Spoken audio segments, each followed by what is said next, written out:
Yeah, well, a unique and rather different approach to the weather tonight. Yeah, the next generation of weather has nothing to do with Viper, right, Mark? That's exactly right. And I can't tell you how pleased and proud I am to introduce the newest member of the KSL weather team, Kevin Eubank.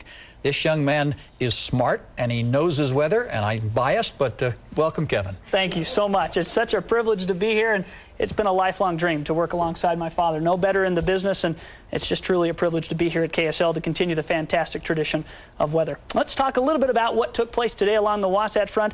Oh my gosh, we had that fog and we had that inversion around. Let's go out and show you what it was like. As we talk about how often do we see this kind of stuff? Well, in the valley today, it got gunky. This is compliments of Chopper 5 as it was out looking around, and the airplanes came through it, and oh, you could just see it and feel it, and it's only going to get thicker and deeper over the next couple of days as this high pressure continues to dominate Utah in the west, and it just keeps building that inversion in. However, there's a chance that we're going to see that break apart. So what is the fog and inversion season like? Well, along the Wasatch Front, typically it runs from Thanksgiving to about Valentine's Day, and we average 12 days a year here along the Wasatch Front of seeing this kind of gunk in the atmosphere. The record, back in 1931, we had 37 days of fog and haze. 21 of those days occurred in the month of January. It's the most common month to see that. So far this year, man, 5 days. We have been lucky to not have it as bad as it has been in the past, and Mark's got to talk a little bit about some storms that are going to come in here and help clear us out. Mark? Thank you, Kevin. The temperatures are cold, and that's because of this big high pressure. And I want to show you some of the cold temperatures around the state today. There were a number of spots below zero. Delta, one of those, 7 below in Delta early this morning. Typically, Randolph is one of the coldest spots in the state, and it was cold in Randolph, but there were places like Manti that were even colder. 8 below zero in Manti this morning. Now, afternoon highs 20s and low to mid 30s. A lot of sunshine, a lot of haze, too, building up. The actual air quality is measuring out at moderate in Utah County. Here's the coldest we could find, Roosevelt, with 13 below zero.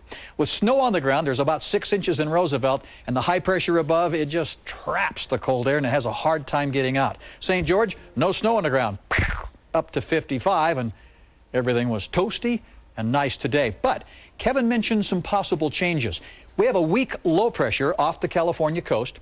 By the way, it was near 80 today outside of San Diego.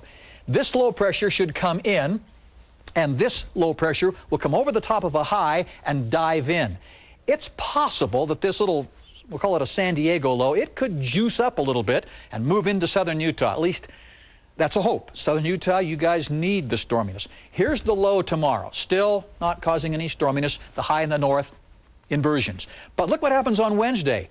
All of a sudden, there's a possibility of some storminess. Grand Canyon, Flagstaff, Kanab.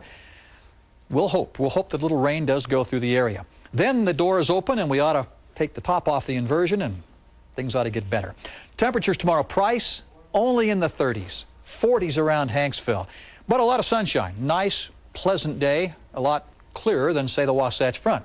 Western sections, Manti, 4 below tonight. Delta trapped in the cold air with 3 below. And then you get the 30s, and then you get the 50s once again. In fact, St. George, for the next 7 days, 50s, the hope. The hope is the little rain will go by on Wednesday. The forecast for the northern part of the state, hazy, murky, patchy fog, especially Cache Valley tomorrow morning. Shouldn't be extensive, but there'll be some fog around. And for the next 7 days, hazy, hazy.